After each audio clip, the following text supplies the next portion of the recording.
KTN leo na Ahmed Darwesh. Naam, barabara kabisa. Ni tarehe 30 ya mwezi wa Disemba mwaka 2014, ikiwa imesalia siku moja tu pekee kabla ya mwaka huu basi kuweza kupa mkono wa buriani. Kwa kudokezea tu baadhi ya taarifa zetu kuu ambazo tumekuwa tukizifuatilia hii leo ni kwamba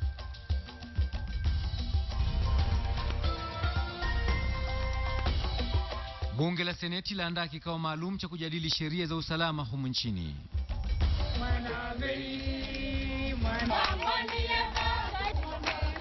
Shule na wanafunzi mbalimbali waendelea kusherehekea matokeo ya mtihani wa KCPE. Pia tutakueleza mengi kumhusu kijana aliye na kumbukumbu ya kivyake katika kuhifadhi mambo. Sasa ni rasmi, upeperushaji wa matangazo kwa njia ya analogi kuzimwa ifikapo hapo kesho katika jiji la Nairobi na viunga vyake.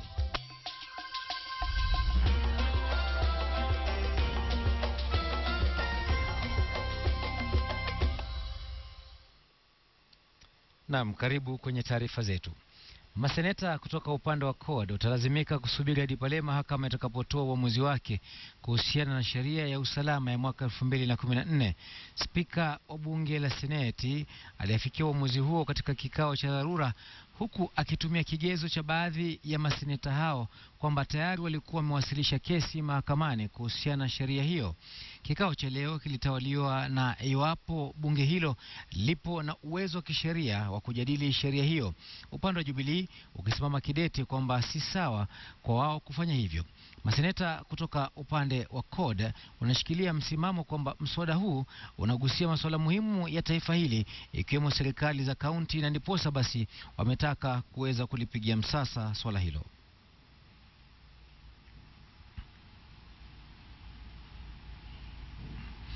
Nayo tume ya kuajiri walimu humu nchini TSC imewataka walimu na vyama vya muungano wa walimu humu nchini kufanya mkutano nao kabla tarehe 2 mwezi wa Januari ili kuweza kuafikiana kuhusu nyongeza ya mshahara na marupurupu. Vile vile tume hiyo imewataka muungano wa walimu humu nchini NAT kuondoa ilani ya kufanya mgomo uliopangwa kuanza Jumatatu wiki ijayo, wakisema kwamba marupurupu ya walimu yalifutiliwa mbali.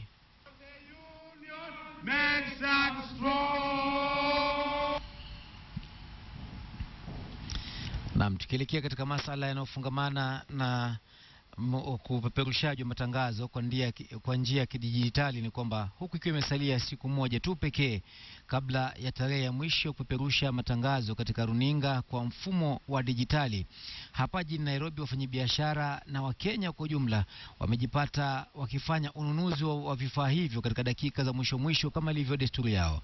Milolongo mirefu ya wateja ilionekana katika maduka ya kuuzia vifaa hivyo vya kidijitali. Baadhi ya Wakenya tuliowahoji wanasema kwamba ingekuwa afueni kuu iwapo wangepewa nafasi zaidi ya kununua vifaa hivyo, wakisema kwamba baadhi ya wafanyabiashara wamepandisha bei ya bidhaa hizo. Waziri wa habari na mawasiliano Fred Matiang'i amesema kwamba tarehe 31 ya mwezi wa Disemba haitohairishwa tena na kuwasihi wakazi wa jijini Nairobi pamoja na viunga vyake kununua vifaa hivyo vya kidijitali. Miji mingine ya humu nchini itakamilisha shughuli ya kupeperusha matangazo kwa mfumo huu mpya wa kidijitali kuanzia mwezi Machi mwaka huu. I'm prepared for it because since it's a government initiative, we need to transform, and you know when change comes you have to go with it. Of course we have no alternative. If the whole world is going digital, Kenya cannot be left behind. I don't know where they are gotten from. Nasikia tu kuna digital migration.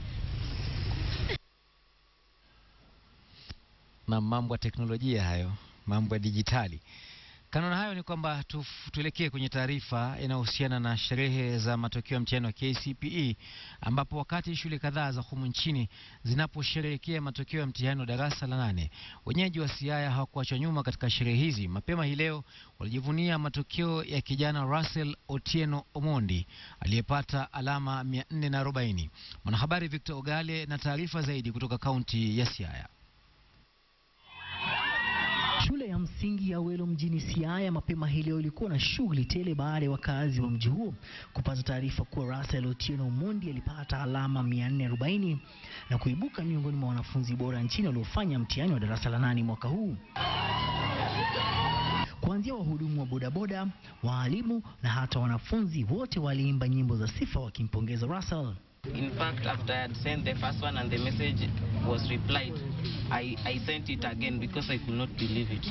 I never knew he could perform this well.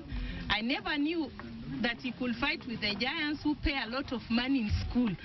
And some have never even achieved this. Hapa ndipo Russell alipoketi wakati wa mtihani huo mwezi Novemba. Russell ambaye ni shabiki sugu wa klabu ya Manchester United kwenye ligi ya Uingereza anatarajia kuwa daktari akikamilisha masomo yake. The boy has put the school in the map because when you look at this the pupils that are there in the top scorers, you'll find that most of them are coming from academy. But this is a boy that has come from a rural school. Nothing is impossible. With God, everything is possible. And through hard work, you can achieve all the goals you want.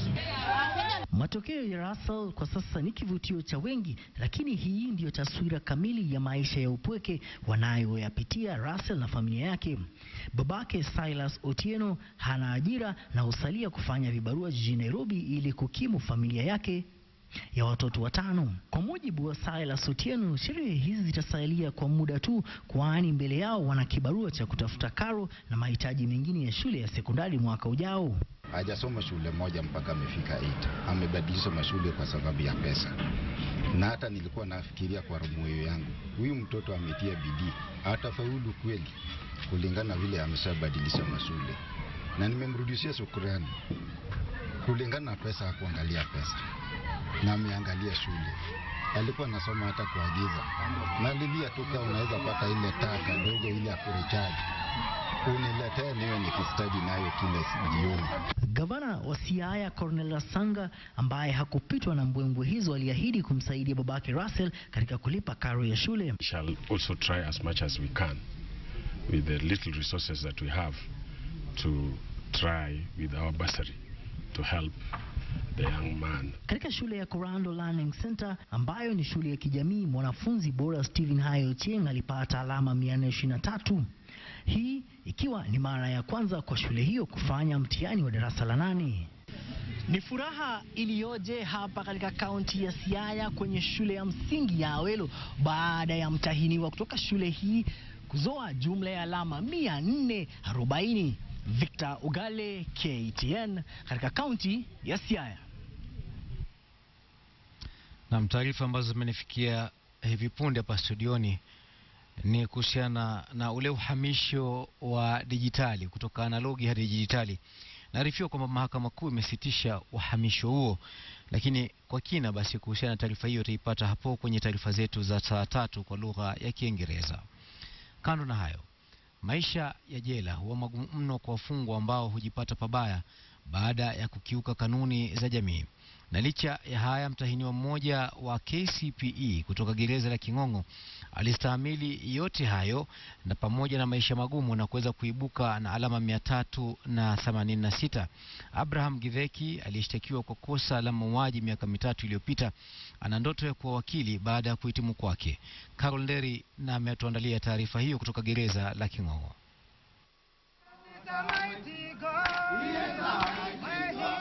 Wafungwa wa jela sugu la King'ong'o hawakuachwa nyuma katika sherehe za matokeo bora ya KCPE.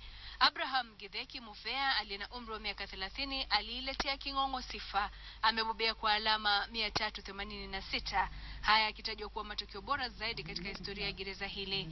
Licha ya ugumu wa kusomea gerezani pasipo na walimu wala vifaa vya kutosha, maabusu 22 walifanya KCPE gerezani humu.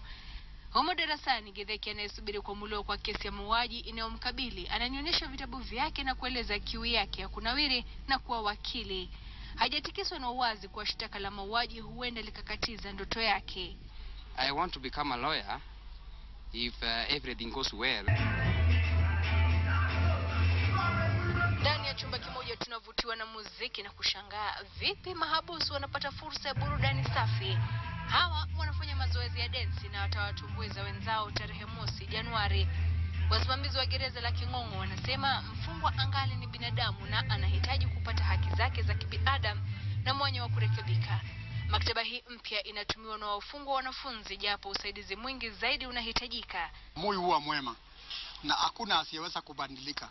Trying to demystify the notion that an inmate is somebody who has no self-esteem. Taaluma nyinginezo kama uhunzi, useremala, upakaji rangi na kadhalika hutolewa hapa, huku elimu ya shule ya msingi na ile upili ikizingatiwa kama taaluma ya kipekee. Carol Derikitian katika gereza la King'ong'o. Kwingineko, shule kadhaa zimeendelea kusherehekea matokeo ya mtihani wa KCPE wakiwemo wafungwa katika gereza la Naivasha, ingawa baadhi ya wanafunzi katika kaunti ndogo ya Likuyani, shule ya Canaan, wamesalia na majonzi tele kukosa matokeo yao. Nicholas Wambua na habari hizo.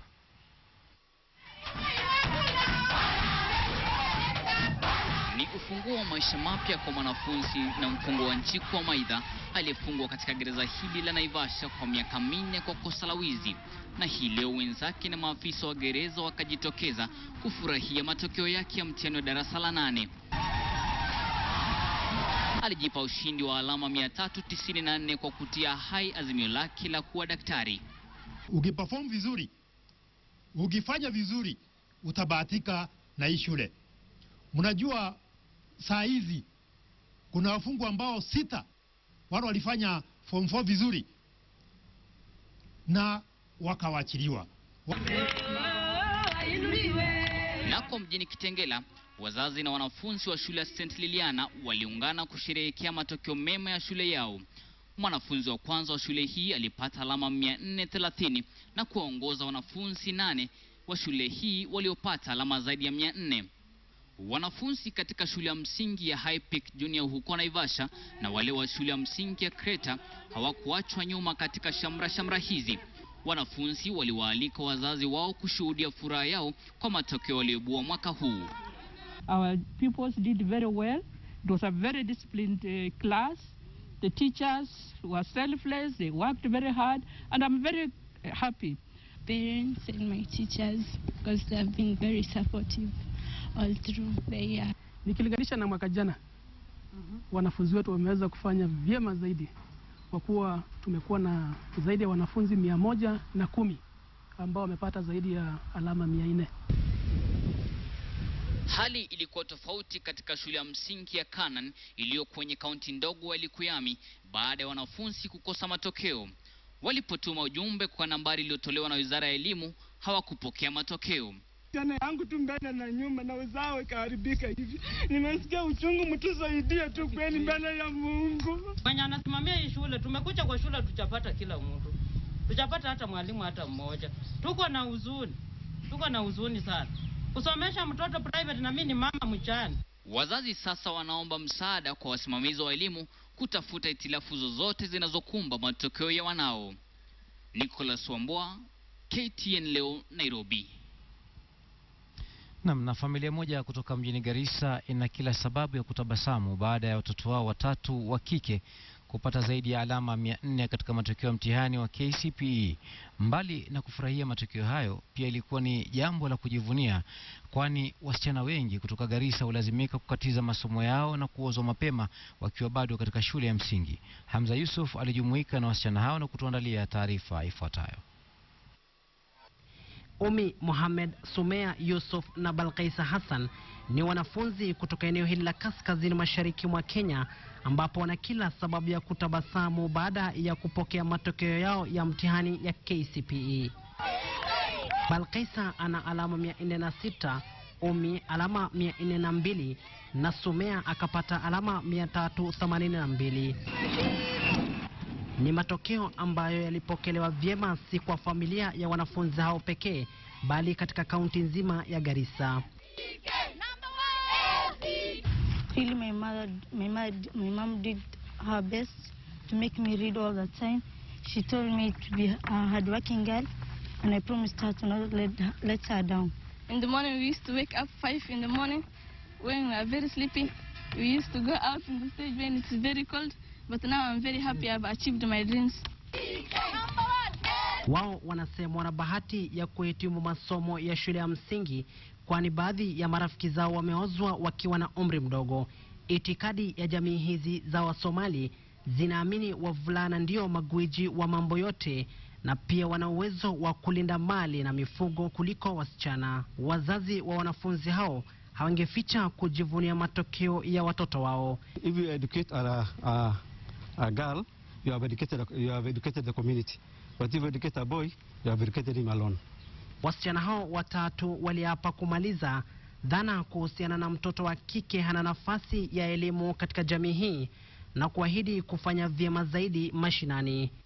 Ombi lao kutoka kwa wazazi ni kuwapa nafasi wanafunzi wenzao wa kike hususan kutoka jamii hii, kwani wanasema yote yawezekana. Hamza Yusuf, KTN leo, Garissa. Na bila shaka Wakenya wengi wana hamu ya kutaka kujua kwamba je, ule mfumo wa kupeperusha matangazo kwa njia ya dijitali utaanza kutekelezwa hapo kesho au la? Kuna taarifa tu ambazo tumezipokea, lakini kwa ufasaha zaidi utazipata hapo mwendo wa saa 3. Naarifiwa kwamba mahakama ya juu imesimamisha utekelezaji huo, lakini hayo na mengine mengi tutayapata zaidi kwenye taarifa zetu kwa lugha ya Kiingereza. Kwa sasa basi, mtazamaji, nachukua mapumziko mafupi. Nitakaporudi nitakuwa na mengi zaidi, na kusihi usiende mbali.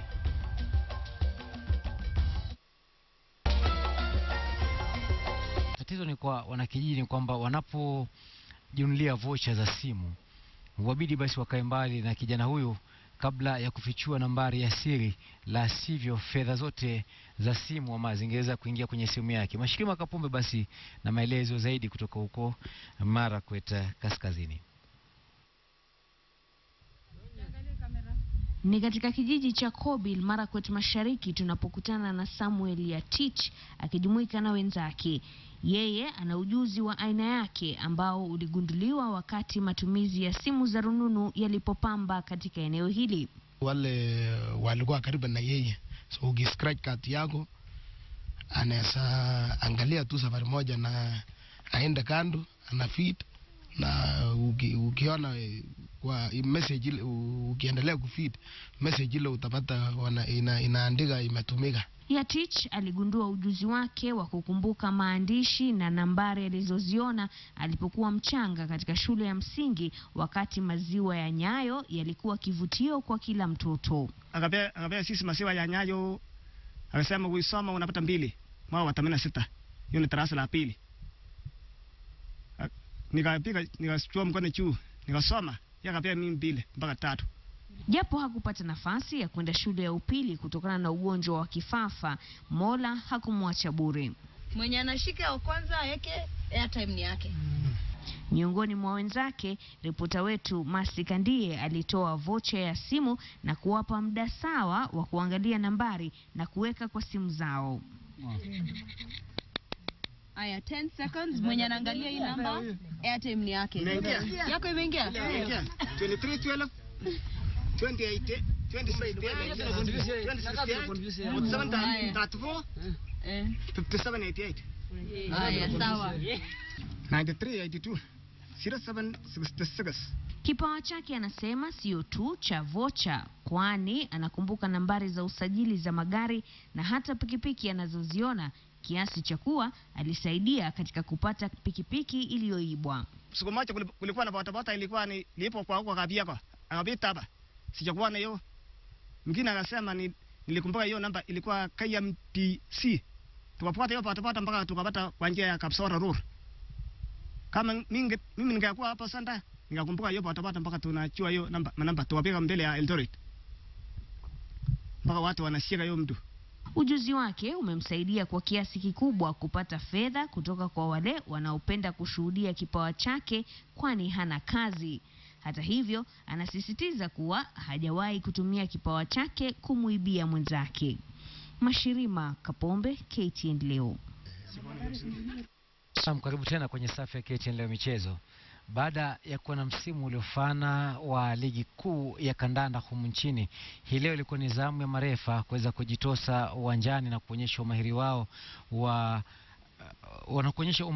wa kabumbu. Marefa wa Nairobi walicheza mechi kirafiki dhidi ya upinzani wao wa Aberdares kwa ajili ya kumbukumbu za huduma za Peter Kimani, kwamba viwango vya urefa humu nchini vimepanda ikilinganishwa na miaka hapo awali. Wakiongozwa na Richard Obare, ari ya marefa hao ni kuzidi kutamba katika fani hiyo barani Afrika, haswa baada ya wenzao kujumuishwa katika orodha watakaoshika doria katika kombe la bara Afrika mapema mwaka ujao.